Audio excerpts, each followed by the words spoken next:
Good morning, students. My name is Yamunaras, MSc BEd.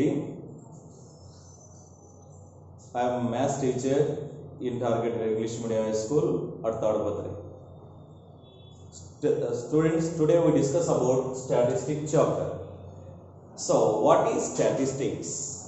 So, statistics is very important role in our daily life.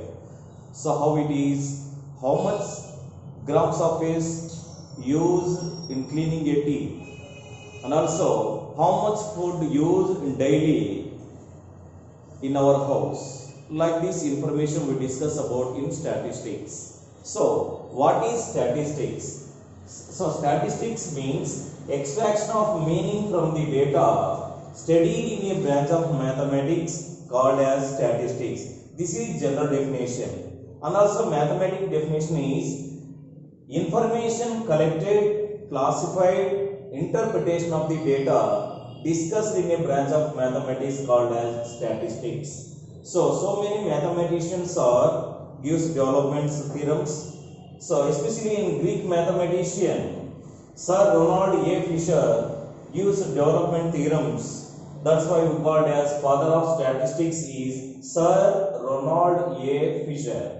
And also Indian side, so many mathematicians also gives development theorems, especially in P.C. Mahalanobis also gives some development theorems. So, father of statistics in India is P.C. Mahalanobis. P.C. means Prashant Chandra Mahalanobis. Right. And again, the word statistics is derived from three words. The first one is Latin word, Italian and Greek words.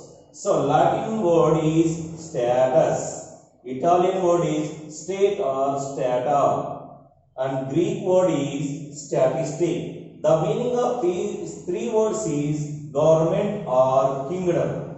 Government or kingdom. Next, we discuss about basic terms of statistics. Students, basic terms. Already we listened in 9th class standard, just I repeat it. So, first basic term is data. So, what is the definition of data? So, here the collection of information either numerical form or graphical form or verbal form, the taking a decision is called a data. Data classified into two types. First is primary data, second one is secondary data. And also classified into two types, ungrouped data or raw data, grouped data or arrayed data. What is primary data? So, collection of information collected by the senders is called primary data. For example, I don't know one student name. I am asking the information to the student and collected the information. That's why it is primary data. Next is secondary data. So, collection of information recorded, order recorded information is called secondary data. For example, the biodata of a student recorded in a school register, that type of information is called secondary data. So, go for ungrouped data or raw data. So, we conducted either FA1 or FA2 SA1 examinations. So, in 10th class, 30 students, we gather the information about marks of mathematics in FA1. So, as it is expressed in a marks of mathematics is called ungrouped data.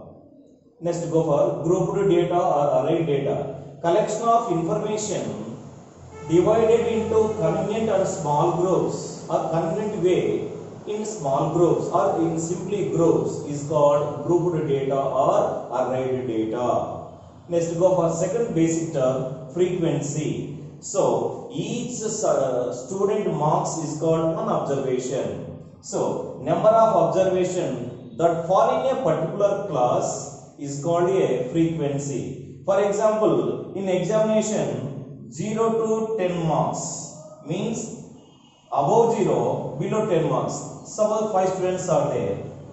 So, above 0, below 10 marks students, 5 members are there. Here, 5 members is represented frequency.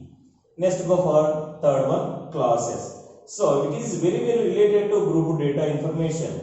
The collected information divided into convent way and small groups. Each group is called as classes. Classes are divided into two types, we know very well. So one is exclusive classes, another one is inclusive classes. So inclusive classes means, so 1 to 10, 11 to 20, 21 to 30 and so on. This type of form is called as inclusive classes. And second, exclusive classes 0 to 10, 10 to 20, 20 to 30 and so on is called as exclusive classes.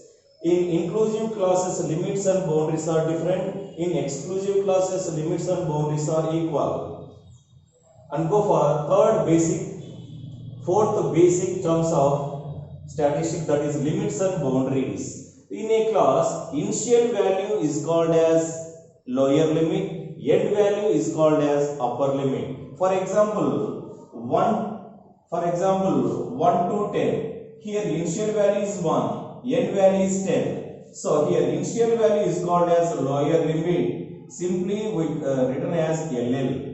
And also 10 is upper limit, simply we written as UL, upper limit. Next, boundaries. The average of lower limit of a particular class, upper limit of previous class is called as lower boundary. And again, average of upper limit of a particular class, lower limit of next class is called as upper boundary.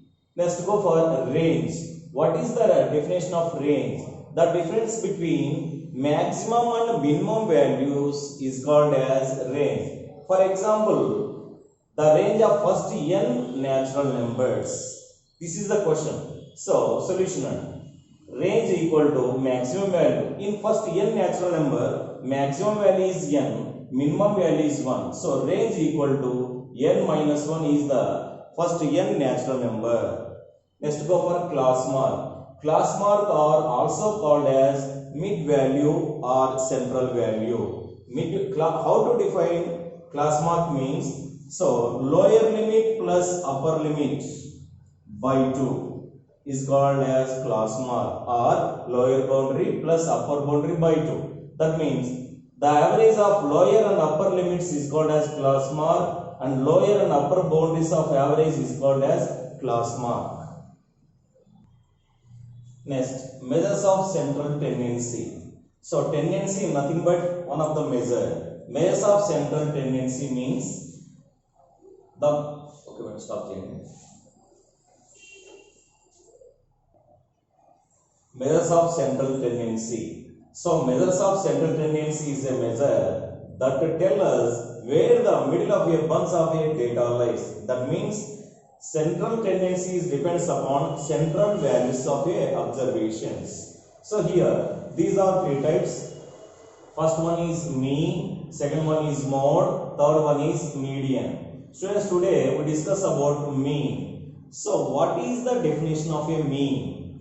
Means sum of observations is divided by number of observations is called a mean. Mean also called as arithmetic mean or average. Arithmetic mean or average.